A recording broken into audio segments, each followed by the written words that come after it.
Oke, halo guys, apa kabar semuanya? Kembali lagi di channel Kobe TV. Nah, jadi di video kali ini kita kembali di kandang yang kita rombak kemarin. Nah, kandang ini belum kita masukkan murai batu berproduksi, tapi di sini kita letakkan trotolan-trotolan ya. Nah, jadi kandang ini bukan hanya membuat korban telur aja, tapi di sini ada korban anakan juga ya. Nah, ini padahal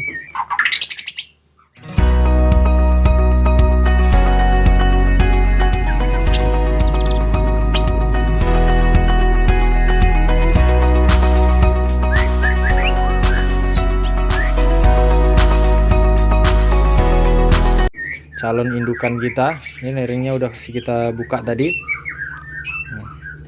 Jadi ini masalahnya yaitu adalah terkenanya penyakit ataupun nyilet lah, dikatakan yang sering terjadi di sini yaitu penyakit nyilet. Nah, kenapa kok anakan yang dimasukkan ke kandang besar ini sering mati ya? Jadi yang pertama adalah karena daya tahan tubuhnya tidak sekuat murai batu dewasa ya. Kemudian juga pola pakannya saya masih menggunakan fur ya, belum dicampur dengan jangkrik ya, ataupun ini tadi saya kasih jangkrik ya. Sebenarnya kalau di kandang ini saya ngasihnya itu ulat Hongkong ya, cuma dikarenakan ulat Hongkong udah berapa bulan ini nggak ada masuk sama sekali, dan barusan tadi saya tanya juga nggak ada ya, akhirnya ya seperti inilah kondisinya. Saya udah nyangka ini kemarin tuh memang udah kecapean ya, kelihatan dia ini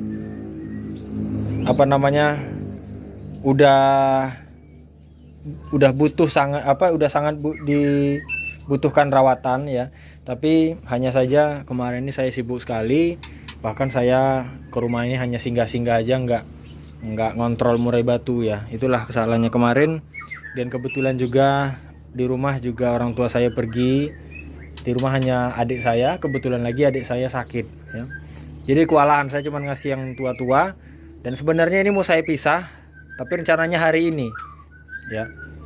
Dan ternyata pagi tadi pada saat saya mau ngambil, dia sudah udah sangat parah sekali nih, kering ya, tubuhnya udah kering sekali.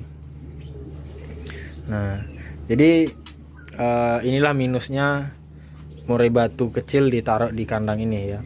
Karena pertama daya tahan tubuh tadi, yang kedua juga dia langsung berhubungan dengan tanah dan kotoran, sehingga apalagi yang bulunya pada patah, dan dia juga sering rentan gampang terkena penyakit, dan bulunya juga sering patah. Itu dikarenakan bisa jadi pola pakan yang tidak stabil sehingga bulunya tidak tumbuh dengan bagus. Dan bukan hanya itu saja, bahkan mereka ini sering berantem ya, sering berantem di dalam ini. Nah, makanya bulunya udah pada botak dan sebagainya lah. Nah, ini dia, ini juga, ini ekornya ya, ini kayaknya udah butuh rawatan juga itu guys ya. Maka dari itu kita harus cepat tanggap ya. Kita lihat sekalian, takutnya ada korban kedua nantinya. Di sini ada 6 ekor, masih 6 ekor trotolan.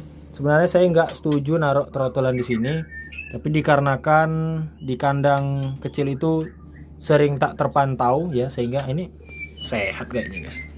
Bisa terbang nggak nih? Sehat gemuk gitu ya. Jadi makanya ditaruh di sini supaya dirawat sekalian gitu kan, maksudnya seperti itu.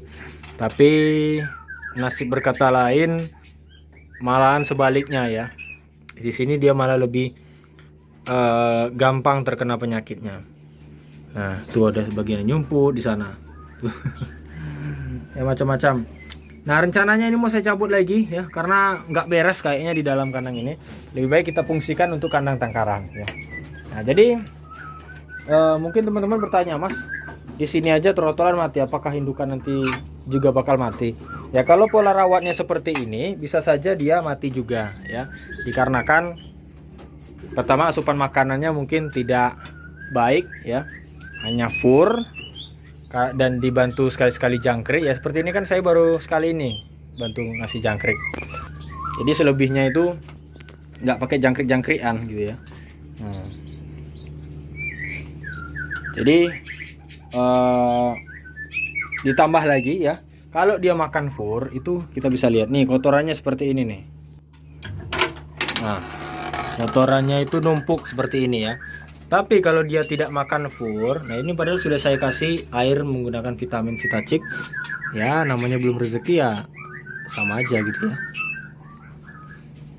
Nah, kalau dia makan serangga itu kotorannya itu menyerupai tanah. Kemudian gampang larut ke tanah gitu ya. Sedangkan kalau kotoran dia yang dari fur itu sulit sekali larut dan bahkan untuk larutnya itu lama ya, membutuhkan waktu yang lama.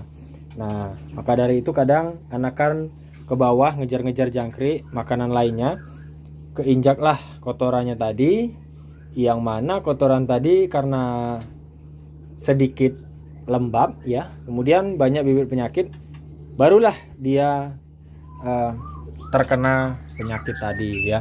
Ditambahkan saya katakan tadi di awal, untuk trotolan ini daya tahannya sangat lemah, tidak seperti murai batu dewasa. Nah, sebenarnya umur-umur segini baru bisa kita masukkan di sini karena daya tahannya udah lumayan kuat. Sedangkan yang tadi, yang barusan mati tadi, ini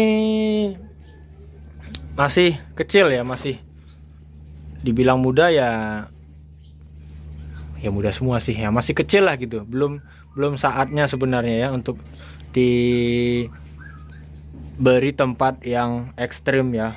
Untuk fisiknya ini belum siap sebenarnya. Cuma ya dikarenakan tadi ya saya sampaikan bahwasanya di kandang baterai itu dia kadang sehari itu 3 kali rawatnya ya. Sedangkan saya di rumah ini sekarang udah jarang-jarang, makanya sulit untuk mengontrol detail kayak sebelumnya ya. Tapi saya udah ada rencana terus ini ya, mudah-mudahan rencana ini segera tercapai supaya saya bisa maksimal merawat murai batu di sini ya, amin. Nah, jadi seperti itulah tadi guys ya, masalah dalam ternak murai batu ya, mati seperti ini memang hal yang sudah biasa, tapi jangan dibiasakan gitu ya, karena ya ini lumayan loh harganya ya. Itulah tadi ya, karena saya juga di luar ini banyak kegiatan, entah itu dari sekolah maupun di desa juga ya, jadi itulah terhambat di sana ya. Nah, sebenarnya sih kalau disuruh milih ya saya nggak mau jadi panitia dan sebagainya ya, cuma dikarenakan kita orang olahraga ya, gimana lagi ya, kita juga jurusannya di sana ya, otomatis kita harus mengikuti itu tadi. Nah, jadi seperti itulah guys ya, lika-likunya beternak itu pasti ada senang sedihnya ya, nggak mungkin senang terus dan nggak mungkin sedih terus juga ya. Nah, tetap kita kontrol, kita harus cari tahu, yang penting itu kita memahami kondisi murai batu kita, itu yang paling penting ya. Untuk selainnya itu yang lain-lainnya bisalah kita kita alihkan gitu ya. Oke, mungkin cukup sekian dulu. Terima kasih sudah menonton. Saya Kiri, assalamualaikum warahmatullahi wabarakatuh.